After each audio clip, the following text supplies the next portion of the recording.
श्रीगुरुभ्यो नमः। श्रीविष्णुसहस्रनामस्तोत्रम्। ॐ शुक्लाम्बरधरं विष्णुं शशिवर्णं चतुर्भुजं प्रसन्नवदनं ध्यायेत् सर्वविघ्नोपशान्तये। यस्य द्विरदवक्त्राद्याः पारिषद्याः परशतं विघ्नं निघ्नन्ति सततं विश्वक्सेनं तमाश्रये। व्यासं वसिष्ठनप्तारं शक्तेः पौत्रमकल्मषं पराशरात्मजं वन्दे शुकतातं तपोनिधिं। व्यासाय विष्णुरूपाय व्यासरूपाय विष्णवे नमो वै ब्रह्मनिधये वासिष्ठाय नमो नमः। अविकाराय शुद्धाय नित्याय परमात्मने सदैकरूपरूपाय विष्णवे सर्वजिष्णवे। यस्य स्मरणमात्रेण जन्म संसारबन्धनात् विमुच्यते नमस्तस्मै विष्णवे प्रभविष्णवे। ॐ नमो विष्णवे प्रभविष्णवे। श्रीवैशम्पायन उवाच श्रुत्वा धर्मान् शेषेण पावनानि च सर्वशः युधिष्ठिरः शान्तनवं पुनरेवाभ्यभाषत। युधिष्ठिर उवाच किमेकं दैवतं लोके किं वाप्येकं परायणं स्तुवन्तः कमर्चन्तः प्राप्नुयुर्मानवाः शुभं।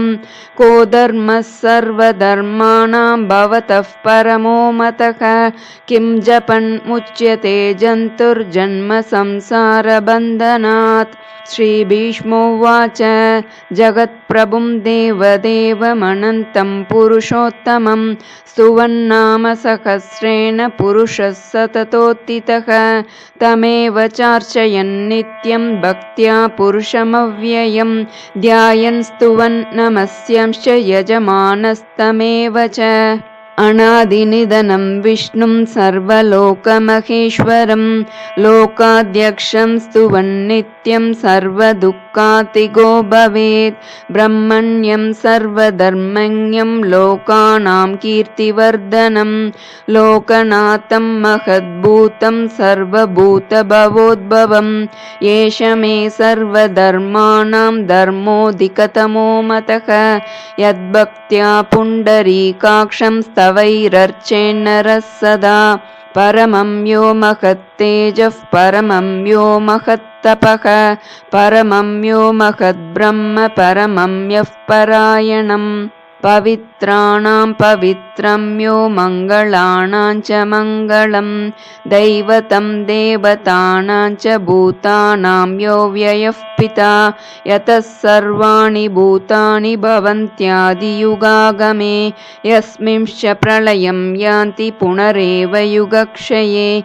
तस्य लोकप्रधानस्य जगन्नाथस्य भूपते विष्णो नाम सहस्रं मे शृणु पापभयापहं। यानि नामानि गौणानि विख्यातानि महात्मनः ऋषिभिः परिगीतानि तानि वक्ष्यामि भूतये। ऋषिर्नाम्नां सहस्रस्य वेदव्यासो महामुनिः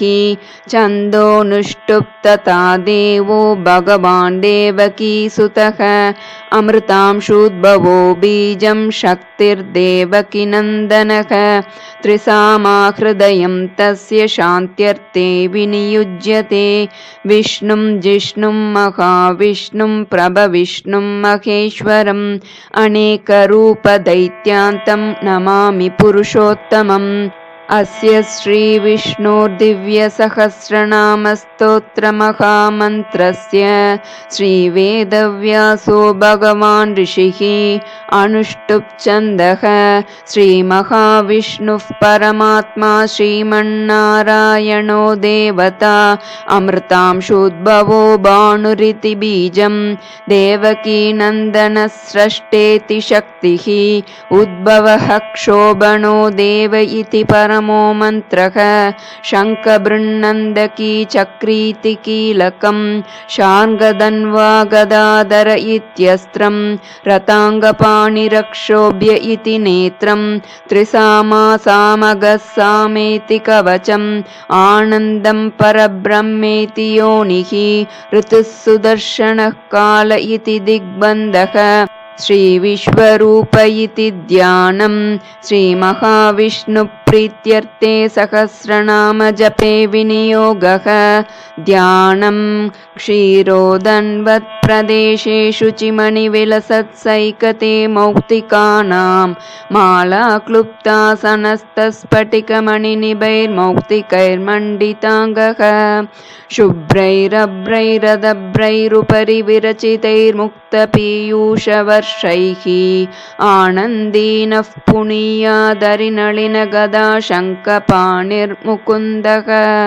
भूः पादौ यस्य नाभिर्वियदसुरनिलश्चन्द्रसूर्यौ च नेत्रे कर्णावाशा शिरोद्यौर्मुखमपि दहनो यस्य वास्तेयमब्धिः अन्तस्तं यस्य विश्वं सुरनरखगो भोगि गन्धर्वदैत्यैः चित्रं रम्यते तं त्रिभुवनवपुषं विष्णुमीशं नमामि। ॐ नमो भगवते वासुदेवाय शान्ताकारं भुजगशयनं पद्मनाभं सुरेशं विश्वाधारं गगनसदृशं मेघवर्णं शुभाङ्गं लक्ष्मीकान्तं कमलनयनं योगिहृद्यानगम्यं वन्दे विष्णुं भवभयकरं सर्वलोकैकनाथं मेघश्यामं पीतकौशेयवासं श्रीवत्साङ्कं कौस्तुभोद्भासिताङ्गं पुण्योपेतं पुण्डरीकायताक्षं विष्णुं वन्दे सर्वलोकैकनाथं नमः समस्तभूतानाम् आदिभूताय भूभृते अनेकरूपरूपाय विष्णवे प्रभविष्णवे सशङ्खचक्रं सकीटकुण्डलं सपीतवस्त्रं सरसीरुहेक्षणं सहारवक्षस्थलशोभिकौस्तुभं नमामि विष्णुं शिरसा चतुर्भुजं छायायां पारिजातस्य हेमसिंहासनोपरि आसीनमम्बुदश्यामम् आयताक्षमलङ्कृतं चन्द्राननं चतुर्बाहुं श्रीवत्साङ्कितवक्षसं रुक्मिणी सत्यभामाभ्यां सहितं कृष्णमाश्रये। हरिः ॐ विश्वस्मै नमः। विश्वं विष्णुर्वषट्कारो भूतभव्यभवत्प्रभुः भूतकृद्भूतभृद्भावो भूतात्मा भूतभावनः भूतात्मा परमात्मा च मुक्तानां परमागतिः अव्ययः पुरुषः साक्षी क्षेत्रज्ञोऽक्षर एव च योगो योगविदां नेता प्रधानपुरुषेश्वरः नारसिंहवपुः श्रीमान् केशवः पुरुषोत्तमः सर्वः शिवस्तानुर्भूतादिर्निधिरव्ययः सम्भवो भावनो भर्ता प्रभवः प्रभुरीश्वरः स्वयंभू शम्भुरादित्यः पुष्कराक्षो महास्वनः अनादिनिधनो दाता विदाता दातुरुत्तमः अप्रमेयो हृषिकेशः पद्मनाभो मरप्रभुः विश्वकर्मा मनुस्त्वष्टा स्तविष्टस्तविरो ध्रुवः अग्राह्यः शाश्वतः कृष्णो लोहिताक्षः प्रतर्दनः प्रबोधस्त्रिकगुप्ताम पवित्रं मङ्गलं परम् ईशानः प्राणदः प्राणो ज्येष्ठश्रेष्ठः प्रजापतिः हिरण्यगर्भो भूगर्भो माधवो मधुसूदनः ईश्वरो विक्रमी धन्वी मेधावी विक्रमक्रमः अनुत्तमो दुरादर्शः कृतज्ञः कृतिरात्मवान् सुरेशः शरणं शर्म विश्वरेताः प्रजाभवः अहः संवत्सरो व्यालः प्रत्ययः सर्वदर्शनः अजः सर्वेश्वरः सिद्धः सिद्धिः सर्वादिरच्युतः वृषा कपिरमेयात्मा सर्वयोगविनिःसृतः वसुर्वसुमनः सत्यः समात्मा संमितः समः अमोघः पुण्डरीकाक्षो वृषकर्मा वृषाकृतिः रुद्रो बहुशिरा बभ्रुर्विश्वयोनिः शुचिस्रवाः अमृतः शाश्वतस्ताणुर्वरारोहो महातपाः सर्वगः सर्वविद्वाणुर्विश्वक्सेनो जनार्दनः वेदो वेदविदव्यङ्गो वेदाङ्गो वेदवित्कविः लोकाध्यक्षः सुराध्यक्षो धर्माध्यक्षः कृताकृतः चतुरात्मा चतुर्व्यूहश्चतुर्दंश्चतुर्भुजः भ्राजिष्णुर्भोजनं भोक्ता सहिष्णुर्जगदादिजः अनघो विजयो जेता विश्वयोनिः पुनर्वसुः उपेन्द्रो वामनः प्रांशुरमोघः शुचिरूर्जितः अतीन्द्रः सङ्ग्रहः सर्गो धृतात्मा नियमो यमः वेद्यो वैद्यः सदा योगी वीरः माधवो मधुः अतीन्द्रियो महामायो महोत्साहो महाबलः महाबुद्धिर्महावीर्यो महाशक्तिर्महाद्युतिः अनिर्देश्य वपुः श्रीमान् अमेयात्मा महादृदृक् महेश्वासो महीभर्ता श्रीनिवासः सताङ्गतिः अनिरुद्धः सुरानन्दो गोविन्दो गोविदाम्पतिः मरीचिर्दमनो हंसः सुपर्णो भुजगोत्तमः हिरण्यनाभः सुतपाः पद्मनाभः प्रजापतिः अमृत्युः सर्वदृक्सिंहः सन्दाता सन्धिमान् स्थिरः अजो दुर्मर्शनः शास्ता विश्रुतात्मा सुरारिहा गुरुर्गुरुतमो धाम सत्यः सत्यपराक्रमः निमिषो निमिषस्रग्वी वाचस्पतिरुदारधीः अग्रणीर्ग्रामणी श्रीमान् न्यायो नेता समीरणः सहस्रमूर्धा विश्वात्मा सहस्राक्षः सहस्रपात् आवर्तनो निवृत्तात्मा संवृतः सम्प्रमर्दनः अहः संवर्तको वह्निरनिलो धरणीधरः सुप्रसादः प्रसन्नात्मा विश्वदृग्विश्वभुग्विभुः सत्कर्ता सत्कृतः साधुर्जन्नुर्नारायणो नरः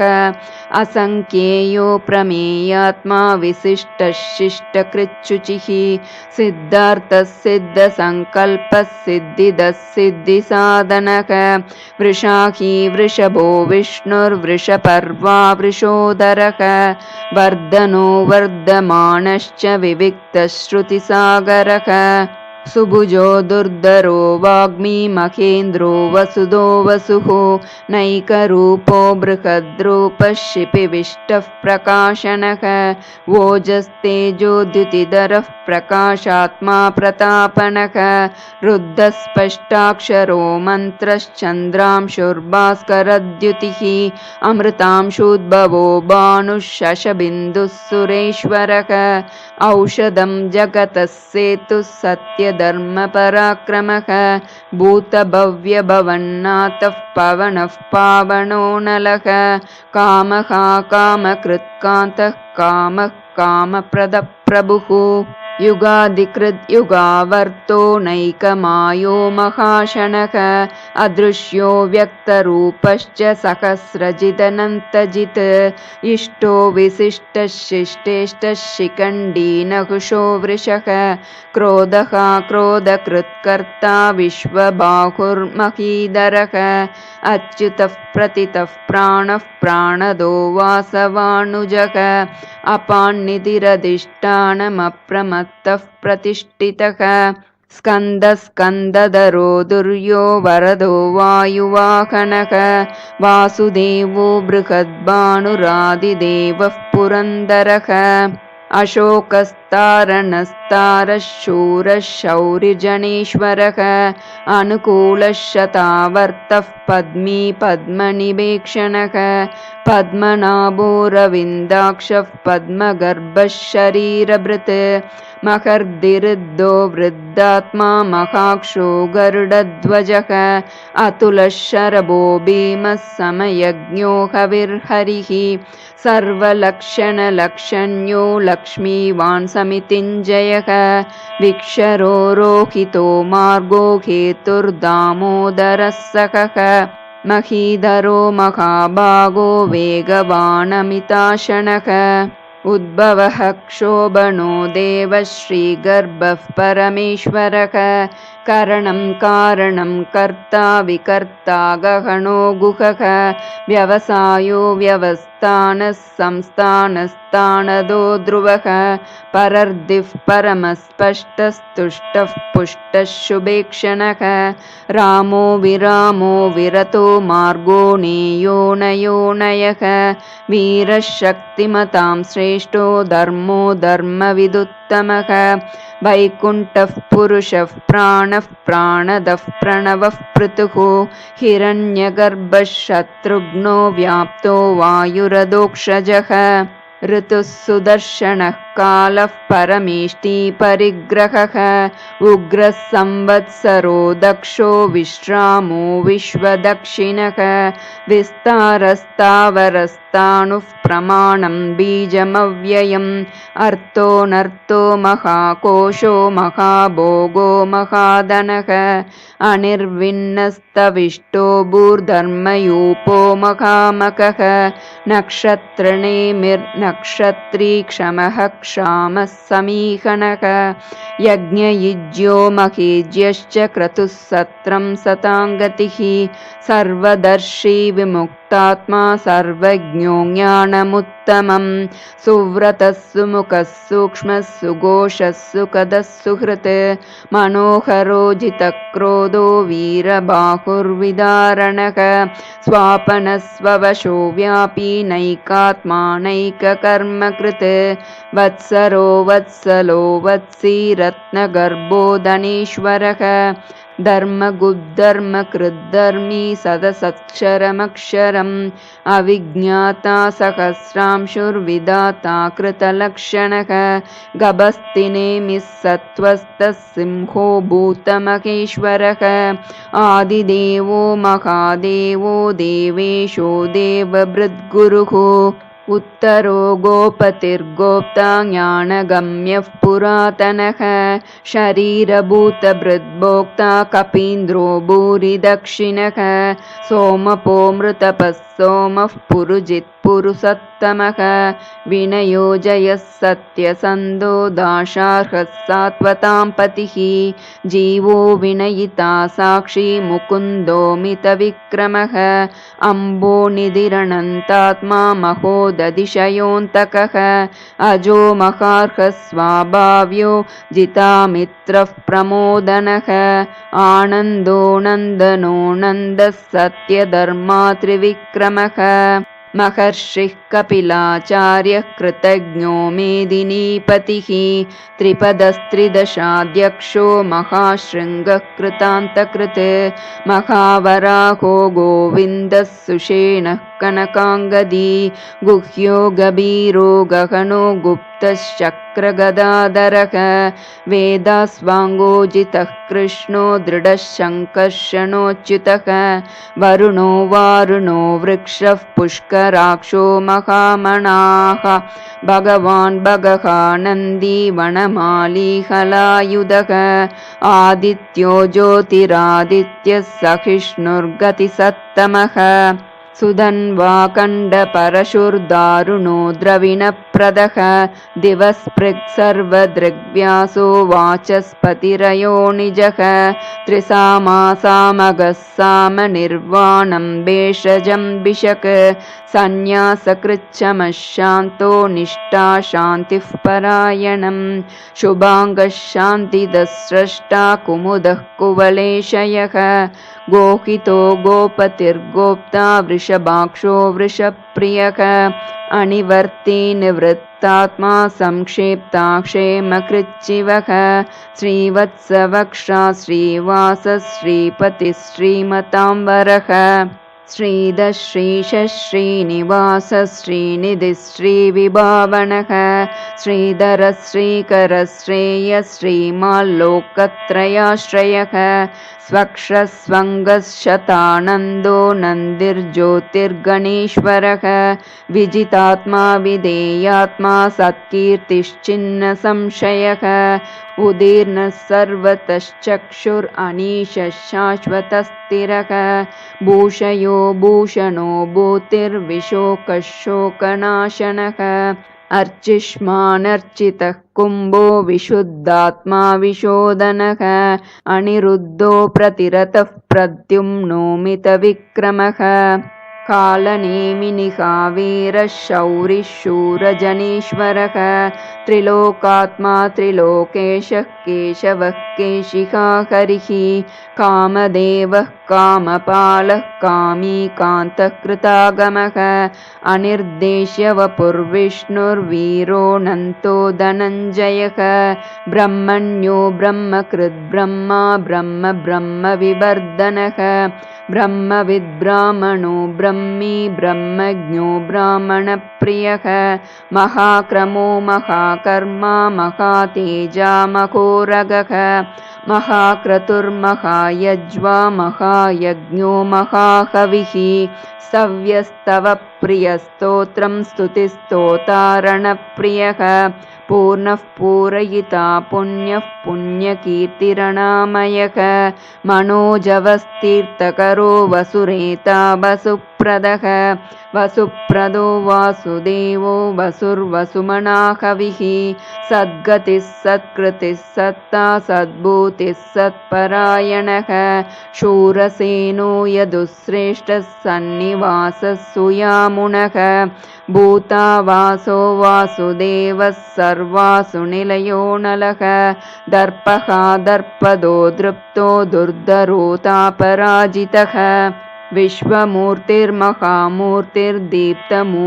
विश्वमूर्तिर्महामूर्तिर्दीप्तमूर्तिरमूर्तिमान् अनेकमूर्तिरव्यक्तः शतमूर्तिः शताननः एकोनैकः सवः कः किं यत्तत्पदमनुत्तमं लोकबन्धुर्लोकनाथो माधवो भक्तवत्सलः सुवर्णवर्णो हेमाङ्गो वराङ्गश्चन्दनाङ्गदी वीरकाविषमः शून्यो घृताशीरश्चलश्चलः अमानीमानदो मान्यो लोकस्वामी त्रिलोकदृक् सुमेधा मेधजो धन्यः सत्यमेधाधराधरः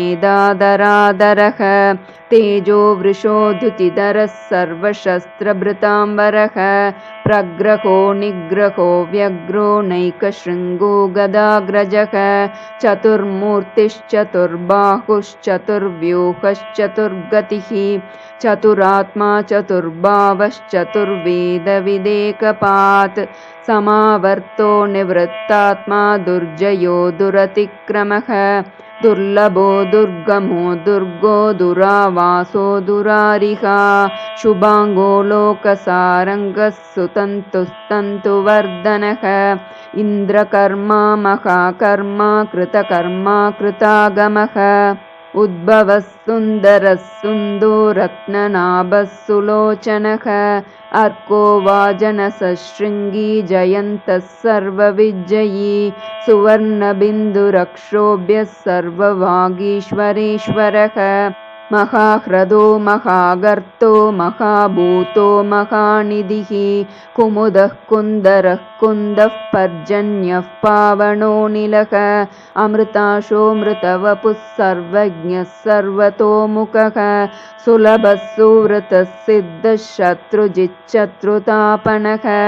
न्यग्रोदोदुम्बरोऽश्वत्थश्चाणूरान्ध्रनिषूदनः सहस्रार्चिः सप्तजिह्वः सप्तैधा सप्तवाहनः अमूर्तिरणगोचिन्त्यो भयकृद्भयनाशनः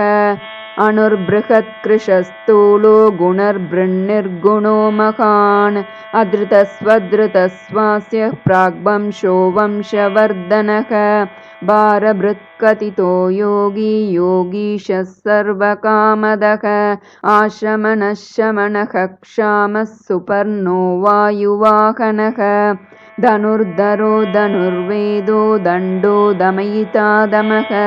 अपराजितः सर्वसहो नियन्ता नियमो यमः सत्त्ववान् सात्विकः सत्यः सत्यधर्मपरायणः अभिप्रायः प्रियार्होऽर्हः प्रियकृत्प्रीतिवर्धनः विहाय स गतिर्ज्योतिः सुरुचिर्हुतभुग्विभुः रविर्विरोचनः सूर्यः सविता रविलोचनः अनन्तो हुतभुग्भोक्ता सुखदो नैकजोऽग्रजः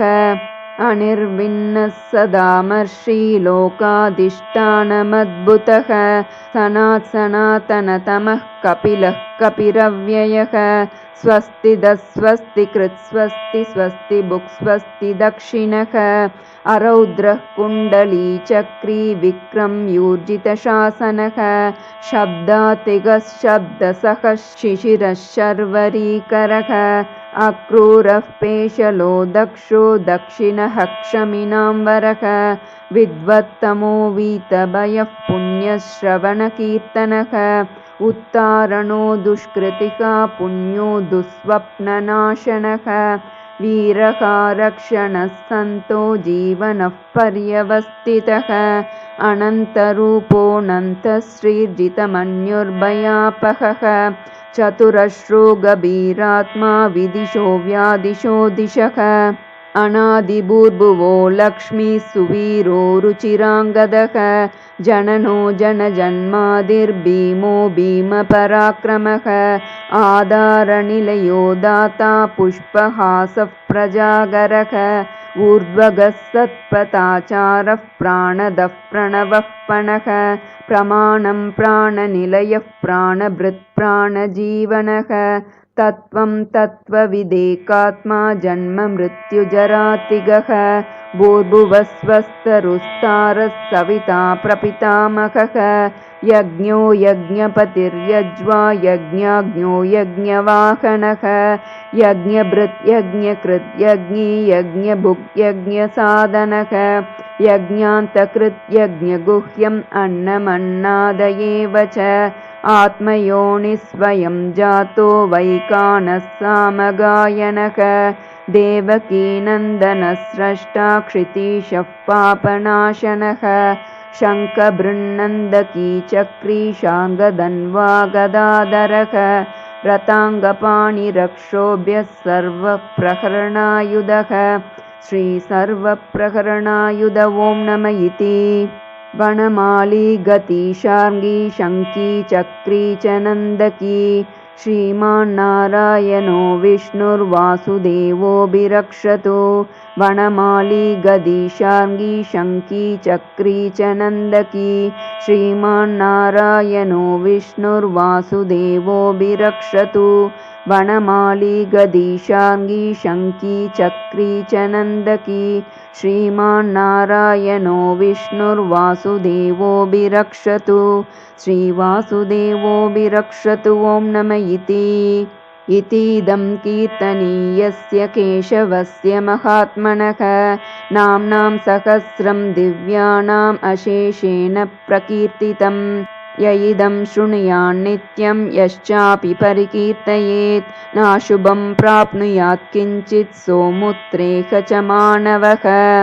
वेदान्तगो ब्राह्मणस्य क्षत्रियो विजयी भवेत् वैश्यो धनसमृद्धस्य शूद्रसुखमवाप्नुयात् धर्मार्थी प्राप्नुयात् धर्ममर्थार्थी चार्थमाप्नुयात् कामानवाप्नुयात् कामी प्रजार्थी चाप्नुयात् प्रजां भक्तिमान्यः सदोत्थाय शुचिस्तद्गतमानसः सहस्रं वासुदेवस्य नाम्नामेतत् प्रकीर्तयेत् यशः प्राप्नोति विपुलं याति प्राधान्यमेव च अचलां श्रियमाप्नोति श्रेयः प्राप्नोत्यनुत्तमम् न भयं क्वचिदाप्नोति वीर्यं तेजश्च विन्दति भवत्यरोगो द्युतिमान् बलरूपगुणान्वितः रोगार्तो मुच्यते रोगात् बद्धो मुच्येत बन्धनात् भयान्मुच्येत भीतस्तु मुच्येतापन्न आपदः दुर्गान्यतितरत्याशु पुरुषः पुरुषोत्तमं स्तुवन्नाम सहस्रेण नित्यं भक्तिसमन्वितः वासुदेवाश्रयो मर्त्यो वासुदेवपरायणः सर्वपापविशुद्धात्मा याति ब्रह्म सनातनं न वासुदेवभक्तानामशुभं विद्यते क्वचित् जन्म मृत्युजराव्याधि भयं नैवोपजायते इमं स्तवमदीयानः श्रद्धा भक्तिसमन्वितः युज्येतात्मसुखश्रान्ति श्रीधृतिस्मृतिकीर्तिभिः न क्रोधो न च मात्सर्यं न लोभो नाशुभा मतिः भवन्ति कृतपुण्यानां भक्तानां पुरुषोत्तमे द्यौः चन्द्रार्कनक्षत्राकं दिशो भूर्महो दधिः वासुदेवस्य वीर्येण विधृतानि महात्मनः ससुरासुरगन्धर्वं सयक्षोरगराक्षसं जगद्वशे वर्ततेदं कृष्णस्य सचराचरम् इन्द्रियाणि मनोबुद्धिः सत्त्वं तेजो बलं धृतिः वासुदेवात्मकान्याहुः क्षेत्रं क्षेत्रज्ञ एव च सर्वागमानामाचारः प्रथमं परिकल्पते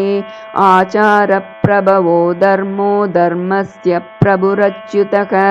ऋषयः पितरो देवा महाभूतानि दातवः जङ्गमाजङ्गमं चेदं जगन्नारायणोद्भवं योगो ज्ञानं तथा साङ्ख्यं विद्या शिल्पादिकर्म च वेदाशास्त्राणि विज्ञानमेतत् सर्वं जनार्दनात् एको विष्णुर्महद्भूतं पृथग्भूतान्यनेकशः त्रिलोकान् व्याप्य भूतात्मा भुङ्क्ते विश्वभुगव्ययः इमं स्तवं भगवतो विष्णोर्व्यासेन कीर्तितं पठेद्य इच्छेत् पुरुषः श्रेयः प्राप्तुं सुखानि च विश्वेश्वरमजं देवं जगतः प्रभुमव्ययं भजन्ति ये पुष्कराक्षं न ते यान्ति पराभवं न ते यान्ति पराभवम् ॐ नम इति अर्जुन उवाच पद्मपत्रविशालाक्ष पद्मनाभसुरोत्तम भक्तानामनुरक्तानां त्राता भव जनार्दन श्रीभगवानुवाच यो मां नाम सहस्रेण स्तोतुमिच्छति पाण्डव सोऽहमेकेन श्लोकेन स्तुत एव न संशयः स्तुत एव न संशय ॐ नम इति व्यास उवाच वासनाद् वासुदेवस्य वासितं भुवनत्रयं सर्वभूतनिवासोऽसि वासुदेव नमोऽस्तु ते श्रीवासुदेव नमोऽस्तु ते ॐ नम इति पार्वत्युवाच केनोपायेन लघुना विष्णो नाम सहस्रकं पठ्यते पण्डितैर्नित्यं श्रोतुमिच्छाम्यहं प्रभो ईश्वर उवाच श्रीराम राम रामेति रमे रामे मनोरमे सहस्रनाम तत्तुल्यं रामनाम वरानने श्रीराम राम रामेति रमे रामे मनोरमे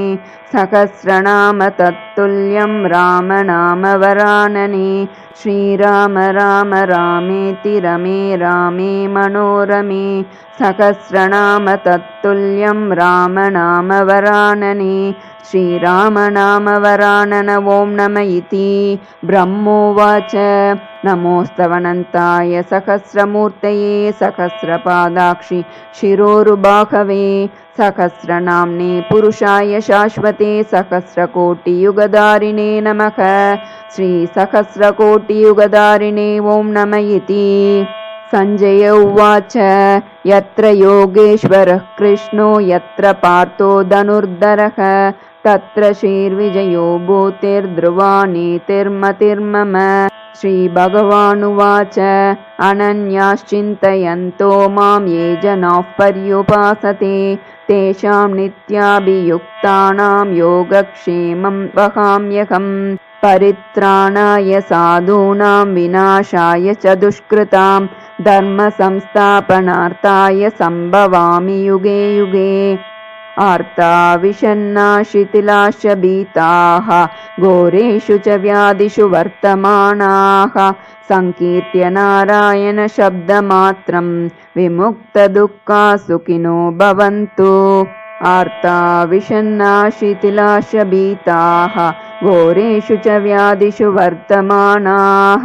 सङ्कीर्त्य नारायणशब्दमात्रं विमुक्तदुःखा सुखिनो भवन्तु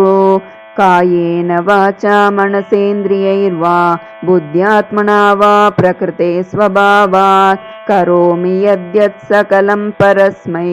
नारायणायेति समर्पयामि यदक्षरपदभ्रष्टं मात्राहीनं तु यद्भवेत् तत्सर्वं क्षम्यतां देव नारायण नमोऽस्तु ते विसर्गबिन्दुमात्राणि पदपादाक्षराणि च न्यूनानि चातिरिक्तानि क्षमस्व पुरुषोत्तम